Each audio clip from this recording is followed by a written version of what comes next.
ರೇವಣ್ಣ ಅವರಿಗೆ lookout notice ಜಾರಿ ಆಗುತ್ತಾ ಅನ್ನೋದು ಪ್ರಶ್ನೆ ಆಗ್ತಾ ಇದೆ. ನೋಡಿ, ಈ ಹಿಂದೆ ನಾವು ನೋಡಿದ್ವಿ ಎಚ್.ಡಿ. ರೇವಣ್ಣ ಅವ್ರಿಗೂ ಕೂಡ ಲುಕ್ಔಟ್ ನೋಟಿಸ್ ಜಾರಿ ಆಗಿತ್ತು.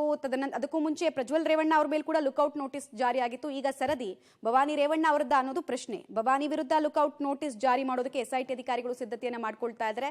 ಒಂದು ಕೇಸ್ನಲ್ಲಿ ಅಕ್ಯೂಸ್ಡ್ ಅಬ್ಸ್ಕಾಂಡ್ ಆಗಿದ್ದಾರೆ ಅಂದಾಗ ಅವರನ್ನ ಹುಡುಕೋ ಪ್ರಯತ್ನದ ಭಾಗವಾಗಿ ಈ ಲುಕ್ಔಟ್ ನೋಟಿಸ್ ಜಾರಿ ಆಗುತ್ತೆ. ಸೊ ಅದಕ್ಕೆ ಸಿದ್ಧತೆಯನ್ನ ಕೂಡ ಅಧಿಕಾರಿಗಳು ಮಾಡ್ಕೊಳ್ತಾ ಇದ್ದಾರೆ. ಒಂದ್ ವೇಳೆ ಲುಕ್ಔಟ್ ನೋಟಿಸ್ ಜಾರಿ ಆದ್ರೆ ಬಂದರ್ ಇರ್ಬೋದು, ಏರ್ಪೋರ್ಟ್ ಇರ್ಬೋದು, ಅಥವಾ ಗಡಿ ಭಾಗದ ರಸ್ತೆ ಮಾರ್ಗ ಇರ್ಬೋದು, ಇಲ್ಲೆಲ್ಲವೂ ಕೂಡ ಸಂಬಂಧಪಟ್ಟಂತಹ ಸ್ಟೇಷನ್ ಲಿಮಿಟ್ಸ್ಗೆ ಇವರ ಫೋಟೋ, ಇವರ ವಯಸ್ಸು ಮತ್ತು ಯಾವ ಪ್ರಕರಣದಲ್ಲಿ ಇವರು ಬೇಕಾಗಿದ್ದಾರೆ, ಇವ್ರ ಬಗ್ಗೆ ಏನಾದರೂ ಇನ್ಫಾರ್ಮೇಶನ್ ಇದ್ರೆ ಕೊಡಿ ಅಂತ ಹೇಳಿ ಜಾರಿ ಆಗುವಂತಹ ನೋಟಿಸೇ ಲುಕ್ಔಟ್ ನೋಟಿಸ್.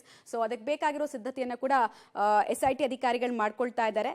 ಲುಕ್ಔಟ್ ನೋಟಿಸ್ ನೀಡಿ ಕಠಿಣ ಕ್ರಮಕ್ಕೂ ಕೂಡ ಮುಂದಾಗಬಹುದಾ ಅನ್ನೋ ಸಾಧಕ ಬಾಧಕವನ್ನ ಕೂಡ SIT ಅಧಿಕಾರಿಗಳು ಕಾನೂನು ಎಕ್ಸ್ಪರ್ಟ್ಸ್ ಜೊತೆಗೆ ಚರ್ಚೆಯನ್ನ ಮಾಡಿ ಜಾರಿ ಮಾಡಬಹುದು ಅಂತ ಹೇಳಲಾಗ್ತಾ ಇದೆ. So H D. ರೇವಣ್ಣ, ಪ್ರಜ್ವಲ್ ರೇವಣ್ಣ ನಂತರ ಈಗ ಲುಕ್ಔಟ್ ನೋಟಿಸ್ ಜಾರಿ ಆಗುವಂತಹ ಸರದಿ ಬರ್ತಾ ಇರೋದು ಅವರ ತಾಯಿ, ಪ್ರಜ್ವಲ್ ಅವರ ತಾಯಿ ಭವಾನಿ ರೇವಣ್ಣ ಅವರಿಗೆ. ಅದು ಕೂಡ ಯಾವ ಕೇಸ್ಗೆ ಸಂಬಂಧಪಟ್ಟಂತೆ ಅಂತ ನೋಡೋದಾದ್ರೆ KR ನಗರ ಅಪಹರಣ ಕೇಸ್.